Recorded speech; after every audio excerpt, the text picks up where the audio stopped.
Kalyan silks ഓണക്കോടിക്കൊപ്പം 2 കോടിയും 20 Toyota Glanza കാറുകൾ, 28 Honda Activa സ്കൂട്ടറുകൾ, 28 ഗോദ്രേജ് എയർ കണ്ടീഷണറുകൾ, 28 ഗൃഹോപകരണ കോംബോ പാക്കുകൾ, കൂടാതെ ലക്ഷക്കണക്കിന് രൂപയുടെ ഗിഫ്റ്റ് വൗച്ചറുകളും, ബമ്പർ സമ്മാനം 25 ലക്ഷം രൂപയുടെ സ്വർണം. കല്യാൺ സിൽക്സ് ഓണക്കോടിക്കൊപ്പം 2 കോടിയും. കല്യാൺ സിൽക്സ്.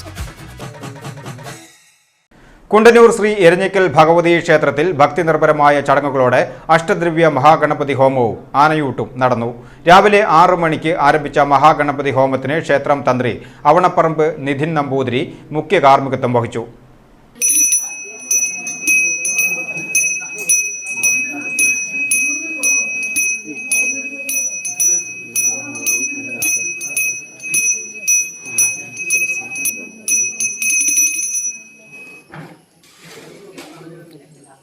വിശേഷാൽ പൂജകൾക്ക് ക്ഷേത്രം മേൽശാന്തി MS നാരായണ അയ്യർ മുഖ്യ കാർമ്മികത്വം നൽകി. തുടർന്ന് രാവിലെ 7:30 ഗജപൂജയും ആനയൂട്ടും ഭക്തിസാന്ദ്രമായ അന്തരീക്ഷത്തിൽ നടന്നു.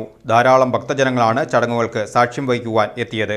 ക്ഷേത്രം ഭാരവാഹികളായ രവി നാരായണൻ, മായ മോഹനൻ, ഉണ്ണികൃഷ്ണൻ, പ്രതീഷ് അപ്പു, ബേബി ഉണ്ണികൃഷ്ണൻ എന്നിവർ ചടങ്ങുകൾക്ക് നേതൃത്വം നൽകി.